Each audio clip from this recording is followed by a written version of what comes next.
Magistrada Lucillanet Bermúdez, buenos días, feliz Navidad. Muy buenos días, Julio, feliz Navidad también para usted y sus oyentes. Magistrada, ¿usted nos podría explicar un poquito, sobre todo aterrizando, qué tan viable es que el plebiscito se pueda repetir? ¿Qué le preocupó a usted de esa declaración del gerente del Centro Democrático para sugerir que los que participamos en el plebiscito, sobre todo, alguna de la parte de los que votaron en el plebiscito, fueron engañados? Sí, Julio, pues lo que se hace es contrastar las declaraciones del señor Juan Carlos Vélez Uribe con los contenidos del acuerdo. Entonces, uno a uno se van tomando los elementos que allí se señalan para establecer si hubo una tergiversación, una omisión o un engaño. Y así, por ejemplo, le refiero el tema de ideología de género. Se señala que se basó la parte de la campaña señalar que los acuerdos estaban plagados de ideología de género. Se revisan y lo que se encuentra por el despacho es que se trata de un enfoque de género que atraviesa transversalmente todos los acuerdos. Por ejemplo, en el tema rural se establecen mecanismos especiales para tratar a la mujer campesina, para entregarle tierras. En el tema de participación en política se hace una serie se dan unas directrices para unas acciones afirmativas que lleven a que las mujeres tengan mayor participación en política, porque pues a pesar de las disposiciones que ha habido hasta ahora no se ha logrado esa participación equitativa en el tema político. En el tema de víctimas se establece cómo hay una consideración especial en razón a que la mujer ha sido una víctima especial con algunas circunstancias particulares que la han hecho objeto de guerra y que merece especial indemnización, especial tratamiento. En el tema pensiones que se señalaba en las campañas y señala el señor Uribe que se iba a afectar a los pensionados, se revisa la totalidad de los acuerdos y no se encuentra alguna situación de la que pueda inferirse que se va a afectar los derechos causados de los pensionados. Y así sucesivamente se coge uno a uno los temas para establecer cómo fueron tratados. Por ejemplo, en el tema de participación en política de los desmovilizados, se establece que no se mintió, porque en efecto todos los acuerdos tienen varias disposiciones en las que se consagra inclusive el levantamiento del régimen de inhabilidades para que los desmovilizados puedan participar, pero en los demás sí hubo algún sesgo o algún planteamiento equivocado. Doctora Lucy, teniendo en cuenta la afirmación tan grande que ustedes hacen, ¿cómo hicieron o cómo van a hacer para medir si todo el que votó no fue manipulado por el uribismo? Sí, se refiere a lo que en electoral se denomina el fenómeno de la incidencia, que normalmente ha sido tratado cuando de la elección de una persona se trata. En este evento, pues lo que se observa es una afectación masiva porque fue una estrategia de campaña, fue una campaña a través de medios de comunicación y demás que es relatada pues directamente por el gerente de uno de los comités promotores, que es el señor Juan Carlos Vélez Uribe, y también hasta aquí lo que se encuentra es también una manifestación de un pastor en Barranquilla que fue difundida por uno de los medios radiales donde también se hace alusión al tema. Entonces, en tratándose de un derecho de todos, o sea, de todo el pueblo, no en razón de una persona, hasta aquí y en esta etapa pues que es muy precaria, muy incipiente, lo que se afirma es que hubo una incidencia generalizada. No quiere decir pues que todos los 6 millones habrían sido engañados, pero sí que existió el engaño generalizado. Pero, magistrada, ustedes abren un precedente bastante delicado, porque yo sí quisiera preguntarle si usted conoce de una campaña política que no haya dicho mentiras. porque aquí lo que enfrentamos es que hubo una declaración del gerente de una campaña que dio una entrevista completamente equivocada, pero que las campañas políticas están plagadas de mentiras y de engaños y de estrategias a través de las redes sociales para engañar al elector, pues no es un secreto para nadie. ¿Cuántas campañas van a empezar entonces a ustedes de cuántas campañas van a empezar a recibir ustedes denuncias para saber cuáles dicen verdades y cuáles dicen mentiras? Pues yo no podría darle una apreciación distinta a la de este caso, no, porque esto es sobre lo que yo me estoy pronunciando es sobre este caso, sobre esta demanda y sobre las pruebas que me aportan con esta demanda. Lo demás, pues es una apreciación que no, sobre la cual no podría manifestarle ninguna opinión.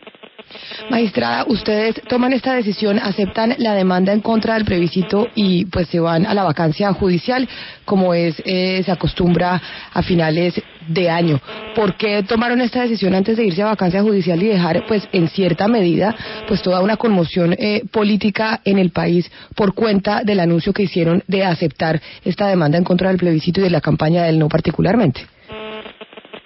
Lo que pasa es que en materia electoral los tiempos son todos de inmediato cumplimiento.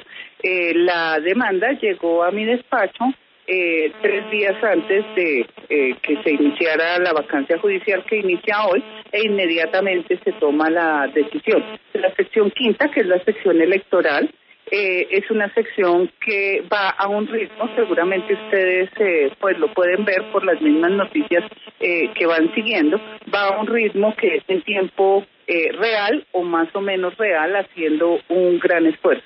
Así es que no es nada excepcional, es lo que corresponde.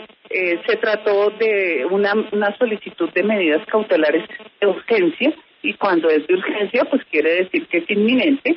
Y toca resolver antes de irse a la vacancia. Lo contrario sería, creo yo, censurable en la medida en que se deje de tomar la decisión pudiendo hacerse en ese momento. Mi sección está prácticamente pues trabajando al día, con gran esfuerzo, pero lo venimos logrando. Entonces, por esa razón se toma la decisión, y pues el impacto político que usted refiere pues no es un hecho que pues calcule, sino que toma pues la decisión que debe tomar cuando la debe tomar.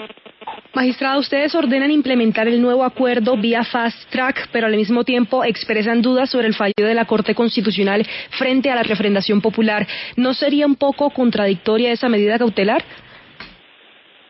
No, simplemente se reconocen las competencias, las nuestras, las de la Corte Constitucional, las del Congreso y las del presidente. Ustedes recordarán cómo la semana anterior la Corte Constitucional anunció la toma de una decisión en la que interpretó el artículo 5 del Acto Legislativo número 1 de 2016, e interpretó el término refrendar. Entonces, simplemente lo que se hace en este auto, en esta medida cautelar, es pedirle que acelere la toma de decisión definitiva sobre ese artículo 5 que habla de la refrendación. Pero la Corte anticipó una interpretación provisional en la que señala que bien puede ser que la refrendación se dé directamente por el Congreso o que no se haga.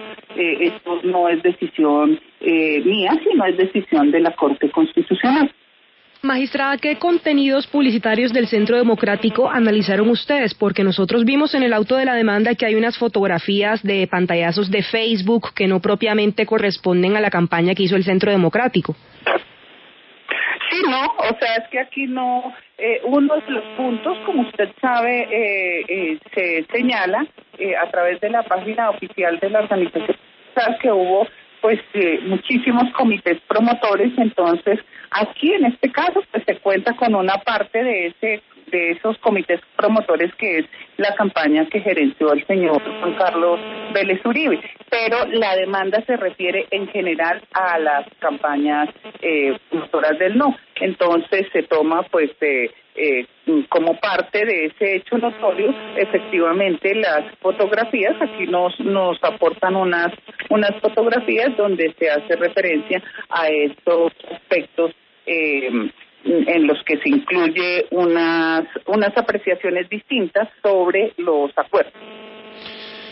Magistrada, esta pregunta se la hace un abogado y dice: señora magistrada, soy demandante. Con ocasión del fallo del Consejo de Estado de ayer, quiero demostrarle algunas contradicciones en la jurisdicción de lo contencioso administrativo. Después de que leí las declaraciones del gerente de la campaña del no, el doctor Vélez, interpuse una tutela ante el Tribunal Administrativo de Cundinamarca para que se ordenara la suspensión de los efectos jurídicos de los resultados del plebiscito. En dicha tutela sostuve que era un hecho público y notorio que alrededor de la campaña de los promotores del no se ventilaron conductas que pudiesen constituirse como unibles, las cuales han sido denunciadas penalmente ante Fiscalía y Consejo Nacional Electoral por Gustavo Petro y Veedurías Ciudadanas. Los magistrados del tribunal, doctora, negaron la tutela basados en que los apartes transcritos por la parte actora en el escrito de la demanda y que, según se manifiesta, hacen alusión a noticias publicadas en el diario El Espectador a través de su portal web, no tienen la virtud de demostrar los hechos en que se sustenta la demanda, dado que no constituyen un medio probatorio válido. Y se fundamenta en un fallo del Consejo de Estado que dice que, comillas, frente al mérito probatorio de los artículos de prensa, la jurisprudencia de la sección tercera ha señalado de vieja data que la información que allí aparece consignada no puede ser admitida dentro del proceso como si se tratara de una prueba documental. Magistrada, ¿no le parece contradictorio con el fallo del Consejo de Estado suyo que asegura, comillas, es un hecho notorio que la campaña del no para el plebiscito del 2 de octubre utilizó mentiras, cierro comillas, y su base es una entrevista de prensa? Bueno, lo primero que tengo que decirles es que en verdad, pues los jueces tenemos autonomía, la Constitución nos garantiza autonomía, por esa razón, salvo norma positiva o salvo precedente en materia de lo contencioso, cada uno toma la decisión de acuerdo con su criterio y con lo que tiene dentro del expediente.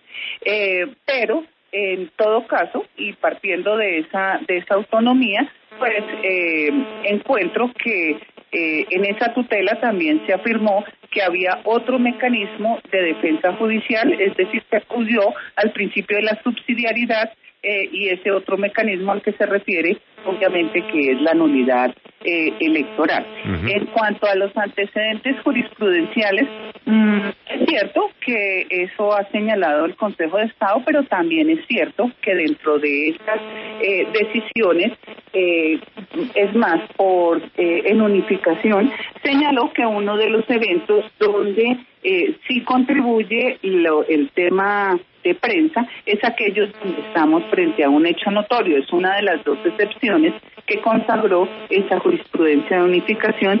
Dentro del auto de medidas cautelares se cita y se le hace el análisis correspondiente a esa jurisprudencia. O sea, a veces el ciudadano tiene el derecho, pero la vía que utiliza bien puede no serlo, o también pues está el aspecto de la autonomía del juez. Magistrada, ante la gravedad de lo por usted concluido, ¿usted debería o no debería compulsar copias a la Fiscalía por fraude electoral a los directivos del no? Esta es una decisión que seguramente pues se considerará, se sabrá si sí o no al momento en que se profiera el fallo correspondiente, pero ustedes entienden que estamos en una etapa muy, muy incipiente, que es con la presentación de la demanda y nada más. Entonces, y esta es una decisión que ha tomado esta ponente y obviamente que queda a salvo pues la decisión que en el momento de proferir fallo corresponda a toda la sección 15. Magistrada, gracias por su tiempo y su explicación de tan importante anuncio. Es la consejera de Estado, Lucy Janet Bermúdez, a quien nuevamente le agradezco el tiempo y le deseo lo mejor en el 2017. Feliz mañana. Con mucho gusto y feliz mañana también para usted. Gracias. Bueno, pues Alberto,